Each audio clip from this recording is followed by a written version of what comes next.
क्योंकि ओपी राजभर जी कहते हैं कि झूठ को इतने सच्चाई और इतने मजबूती से कहो कि झूठ ही सच बन जाए और सच ही झूठ बन जाए। तो जिसका ऐसा एजेंडा हो उसके बारे में हम क्या कह सकते हैं। जब उनको पता है, वो लिखते हैं राजभर, ओम प्रकाश राजभर, तो राजभर की जो टाइटल है वह शाही टाइटल है, शासक की टाइटल है, राजा की टाइटल है। तो अब राजा हो तो अपने को दलित कैसे सिद्ध कर सकते हो, अपने को अनुसूचित जात जनजात कैसे सिद्ध कर सकते हो संविधान में। आप राजा भी हो और अनुसूचित जात में आप दलित भी बन जाओगे, आप पारसी भी बन जाओगे, आप गोंड भी बन जाओगे, आप चमार भी बन जाओगे, आप दुसाध भी बन जाओगे। तो दोनों में से तो कोई एक ही ना हो आप। उनको सर भारत सरकार से यह कहना चाहते हैं कि 30 सालों से हमारे राजवंशी भाई जो छत्री के रूप में राजवंशी छत्री कहे जाते हैं, हम यहाँ राजभर छत्री उत्तर प्रदेश में और बंगाल में राजवंशी छत्री हैं, वो मांग कर रहे हैं अलग राज्य की, कूच बिहार राज्य की मांग कर रहे हैं 30 सालों से। वो कूच बिहार राज्य अलग होना चाहिए। और भारत के गृह मंत्री, रक्षा मंत्री, राष्ट्रपति, हम सबसे अनुरोध करते हैं भारत सरकार से कि हम 24 तारीख को धरना प्रदर्शन करके आपको ज्ञापन देंगे और यह कार्य होना चाहिए। और आपको याद होगा कि महाभारत तभी हुआ था जब दुर्योधन ने कहा था पांडवों को, अर्जुन को कहा था कि हम सुई के नोक के बराबर नहीं देंगे, तब महाभारत हुआ था। अगर भारत सरकार संविधान में हमने गारंटी दिया, संवैधानिक गारंटी दिया, आज तक कोई नहीं जानता है कि क्षत्रियों को क्या संवैधानिक गारंटी है। हम क्षत्रिय वंश के हैं, राजवंश साम्राज्य के हैं। हमें जो संवैधानिक गारंटी दिया था सरकार ने, नेहरू सरकार ने, उसे उजागर करे और हमको सरकार दे सुविधा, पढ़ाई लिखाई, नौकरियों में, शिक्षा में दे, राजनीति में दे, नहीं तो दूसरा महाभारत के लिए तैयार रहे। नमस्कार, आप देख रहे हैं हिंदुस्तान तक न्यूज़, आवाज़ जनजन की। मैं रिपोर्टर मनोज टेकर बागी बलिया से। बता दूं, इस वक्त मैं टीकादरी दुगाई में हूं और कहीं ना कहीं सुर्खियों में चल रहे हैं राणा विजय राजभर भर सिंह, जो कि गाजीपुर जिला से हैं। और इन दिनों इनका एक कारवा चल रहा है, कहीं ना कहीं क्या कुछ कारवा है, जंतर मंतर पे कुछ धरने या फिर कुछ और आगे की प्लानिंग क्या चल रही है उन लोगों की। आइए उनसे जानेंगे, उन्हीं की ज़बानी हम जानकर प्रयास करेंगे और कहीं ना कहीं कुछ अपने संबोधन से, इनकी बातों से कुछ रूबरू कराएंगे और क्या कुछ इनका सिस्टम है अपनी बिरादरी को लेकर और भी समाज को लेकर, क्या कुछ तैयारी चल रही है दिल्ली की, इन्हीं को ज़बानी जानने का हम प्रयास करेंगे। तो मैं चाहूँ कैमरा फोकस करिए। सबसे पहले आज हमारे चैनल पर आपका स्वागत है। धन्यवाद मनोज जी। क्या कुछ कार्यक्रम आपका चल रहा है दिल्ली जंतर मंतर पे, क्या कुछ दर्शकों को बताएंगे? सबसे पहले तो मैं इस बागी बलिया के वीर सपूतों को वंदन अभिनंदन करता हूं, नमन करता हूं। और श्रीनाथ बाबा की जय नगरी है, मैं उनको भी वंदन करता हूं। और राजा महिपाल देव राजभर जी की इस सरजमी पर, कर्मभूमि पर मैं खड़ा हूं आपसे। आपने पूछा जंतर मंतर का। जंतर मंतर जो आज दिल्ली है, वह कभी राजा त्रिलोक चंद्र राजभर जी की राजधानी हुआ करती थी 9वीं शताब्दी में, और सम्राट हुआ करते थे हमारे वंश के लोग। और भारतवर्ष के सम्राट जगदीपेंद्र नारायण भूप बहादुर राय जी हुआ करते थे, ग्रेटर कूच बिहार के महाराजा। उन्होंने एक संधि प्रस्ताव किया भारत सरकार से 1949 में। हमारे भारत के संपूर्ण, वह भारतवर्ष के सम्राट थे, भारत के संपूर्ण 600 राज्यों को जो है मुक्त किए और मुक्ति भुक्ति के रूप में भारत सरकार का समझौता हुआ 1949 में। और संवैधानिक गारंटी हुई कि क्षत्रियों को, जितने भी राजवंश साम्राज्य के क्षत्रियों को हम संवैधानिक गारंटी देते हैं कि इनका पूरा शैक्षणिक, सामाजिक, आर्थिक, राजनीतिक जो भी है, इनको पूरे विकास के लिए सरकार योजना बनाएगी, कार्य योजना बनाएगी और काम करेगी। लेकिन ऐसा हुआ नहीं, जिसका नतीजा है कि हम भारतीय क्षत्रिय राजभर के रूप में, राजवंशी के रूप में 4 प्रांतों में, असम, बंगाल, बिहार और झारखंड में राजवंशी और राजवाड़ के रूप में, और इस तरह से कम दर्जनों जातियों के रूप में हम बिखरे हुए हैं। लेकिन हम सभी एक भाई हैं। और आज मुद्दा जो है वो 1949 में जो आज़ादी नहीं मिली उसका दुष्परिणाम है। 1949 में जो संवैधानिक गारंटी दी गई और उसका अनुपालन नहीं हुआ तत्कालीन नेहरू सरकार से, उसका दुष्परिणाम है कि आज हम गरीबी रेखा से नीचे जी रहे हैं और हमारे लोग शैक्षणिक स्तर गिर गया, हमारे समाज का, राजभर राजवंशी राजवाड़ों का, और बहुत बुरी हालत है। और इनको जीना मुहाल हो गया है। इनकी ज़मीनें लूट ली गई। भारत में आज़ादी के बाद जो बची ज़मीनें थी लूट ली गई, लुटवा दी गई। इनकी इज्जत आबरू लूटी और लुटवाई जा रही हैं। और इनको जो है कोई भी पुरसा हाल नहीं है। इनकी हत्याएँ हो रही हैं, जो है दिन दहाड़े बलात्कार हो रहा है, लूट डकैती, मतलब सारे उत्पीड़न और अत्याचार के हम लोग जो है पर्याय बन गए। हमारे जो राजभर राजवंशी और राजवाड़ इत्यादि जातियाँ हमारे जो है इनका उत्पीड़न का जो है पर्याय हो गए, उत्पीड़न का शिकार हो गए। तो हम भारत सरकार से यह कहना चाहते हैं कि 30 सालों से हमारे राजवंशी भाई जो छत्री के रूप में, राजवंशी छत्री कहे जाते हैं, हम यहाँ राजभर छत्री उत्तर प्रदेश में और बंगाल में राजवंशी छत्री हैं, वो मांग कर रहे हैं अलग राज्य की, कूच बिहार राज्य की मांग कर रहे हैं 30 सालों से। वो कूच बिहार राज्य अलग होना चाहिए। और भारत के गृह मंत्री, रक्षा मंत्री, राष्ट्रपति, हम सबसे अनुरोध करते हैं भारत सरकार से कि हम 24 तारीख को धरना प्रदर्शन करके आपको ज्ञापन देंगे और यह कार्य होना चाहिए।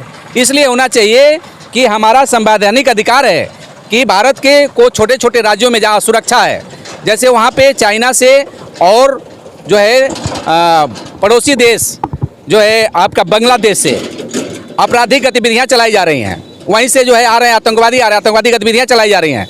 जिस तरह से कश्मीर की हालत थी, आज वही हालत उत्तर बंगाल और बंगाल की है, और वही हाल असम की है, और यहाँ तक कि बिहार होते हुए उत्तर प्रदेश तक यह मामला पहुँच गया है।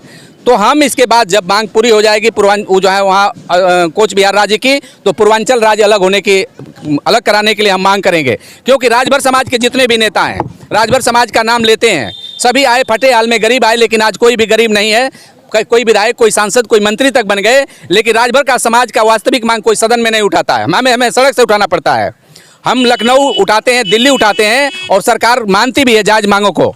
उसी तरह से पूर्वांचल राज्य के बाद हम आरक्षण की मांग करेंगे कि भाई सरकार हमको किस में देना चाहती है। हम तो जिसमें मांगते थे उसमें नहीं मिला, हमको नहीं उसका जो है अधिकारी मानती है, तो हमको देना किस में चाहती है। यहाँ तक कि 2009 में हमको 2% शिक्षा में आरक्षण मिल रहा था विमुक्त जाति के रूप में। उत्तर प्रदेश की तानाशाह सरकार थी, मायावती जी मुख्यमंत्री थी, और 2009 में हमको शैक्षणिक आरक्षण 2% विमुक्त जाति का, जबकि भारत सरकार के शासनादेश में 7 नंबर पर है भर जाति, और रोक करके और उसको दलित जाति में जोड़ दिया। वो हमारा सुविधा दलित जाति में जोड़ दिया। आज दलित के बेटे लाभ उठा रहे हैं, और हमारी हालत दलितों से भी बदतर हो गई है। आज राजभर अपने को कहता है, राजभरों के नेता कहते हैं कि हम गोंड के उपजाति हैं, हम पासी के उपजाति हैं, लोग कहते हैं हम ताड़माली के उपजाति हैं, कुछ लोग कहते हैं भर चमार भाई भाई। और हमारी हालत आज ये हो गई है कि आज हमारा इतिहास, हमारा भूगोल, जो भारतवर्ष का सम्राट हुआ करते थे, जो दुनिया को प्रशासन किए, जिन्हें भरत जाति कहा जाता, चक्रवर्ती सम्राट भरत के वंशज, चक्रवर्ती सम्राट जो है विक्रमादित्य के वंशज, चक्रवर्ती सम्राट जो है तमाम हमारे वंश में राजा सुहेल देव के वंशज,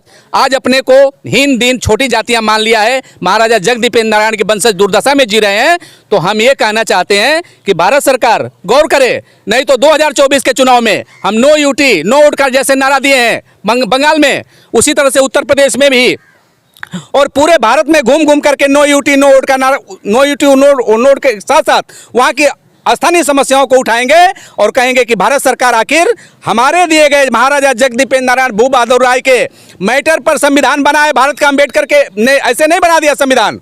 हमारे राजा जगदीपेंद्र नारायण कोच बिहार स्टेट से संविधान के लिए मैटर दिए हैं, और वो मैटर जो है सरदार वल्लभ भाई पटेल जी को दिए हैं, तब बना है संविधान। लेकिन उस संविधान में हमको सुई के नोक के बराबर, हमारे क्षत्रियों भाइयों को सुई के नोक के बराबर सुविधा नहीं है।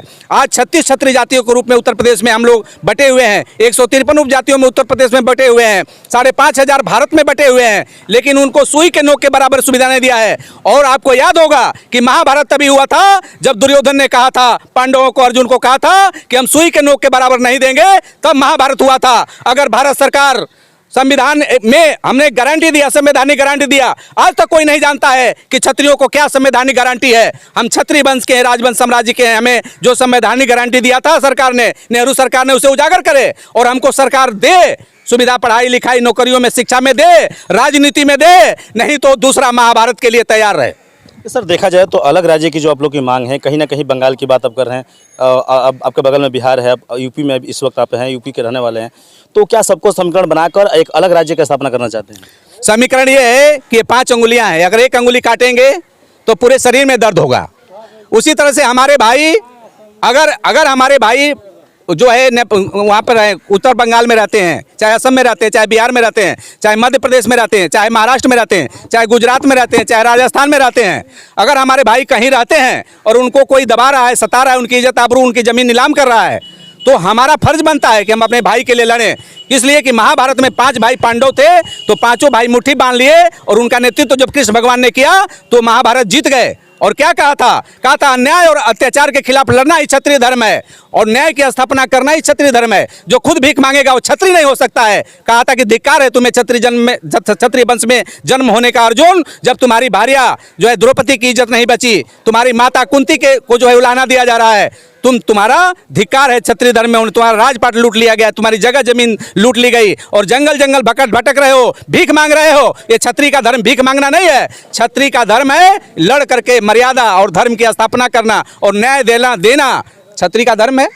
और हम क्षत्रिय वंश विशेष मुद्दे की बात की जाए तो जंतर मंतर का जो आप लोगों को चढ़ाई है, कहीं ना कहीं किस किस राज्य से लोग वहाँ जाएंगे और विशेष मुद्दा क्या रहेगी? मैं पूरे भारत से राजभर समाज और राजवंशी क्षत्रिय भाइयों से, और आज कुछ रजवाड़ भाई भी बात किए हैं कि हम भी आपके भाई हैं, हम उनको कह रहे हैं कि जितनी संख्या में भी आप चलें, हम शांतिपूर्वक लोकतांत्रिक तरीके से वहाँ पर ज्ञापन देंगे, अपनी बात को रखेंगे और फिर हम वापस चले आएंगे।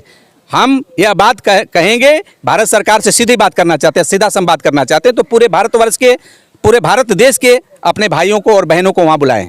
कहाँ तक सफलता आपको मिली? क्या लग रहा है कि भारत सरकार आपकी बातों पे ध्यान देगी? कहीं ना कहीं आपको जिस काम के लिए आगाज करेंगे, क्या सुनवाई होगी आपकी? देखिए, जीरो से बढ़ करके और महापदंत संख तक चला जाता है। कोई भी डिजिट आप देखते हैं कि जीरो से शुरू होता है, या कोई भी दीपक आप जलाते हैं तो शुरू में उसका लौ धीमा रहता है, लेकिन वह लौ धीरे धीरे अपने चरम पर चला जाता है। अगर हमने यह दीपक जलाया है, अगर हमने यह मांग उठाई है, तो यह मांग तो पूरे देश में फैलेगी। आज हमारी संख्या भले कम हो सकती है, लेकिन आने वाले दिनों में तो संख्या बढ़ेगी, जैसे जैसे हमारी विचारधारा से लोग जुड़ेंगे कि भाई हमको संविधान में गारंटी दिए हैं और सुई के नोक के बराबर हमको नहीं मिला, तो आखिर क्या बात है? एसटी के लोग क्या कहेंगे? अभी जो ओपी राजभर कहा करते थे इन दिनों की एसटी आरक्षण हम दिलवाएंगे अपने समाज को, और घोसी में इन दिनों चुनाव भी हार गए, क्या कहेंगे? देखिए, ओम प्रकाश राजभर जी के बारे में बात करना अपने समय को और अपने मिजाज को खराब करने के बराबर है, क्योंकि ओपी राजभर जी कहते हैं कि झूठ को इतने सच्चाई और इतने मजबूती से कहो कि झूठ ही सच बन जाए और सच ही झूठ बन जाए। तो जिसका ऐसा एजेंडा हो उसके बारे में हम क्या कह सकते हैं? जब उनको पता है, वो लिखते हैं राजभर, ओम प्रकाश राजभर, तो राजभर की जो टाइटल है वह शाही टाइटल है, शासक की टाइटल है, राजा की टाइटल है। तो अब राजा हो तो अपने को दलित कैसे सिद्ध कर सकते हो? अपने को अनुसूचित जात जनजात कैसे सिद्ध कर सकते हो संविधान में?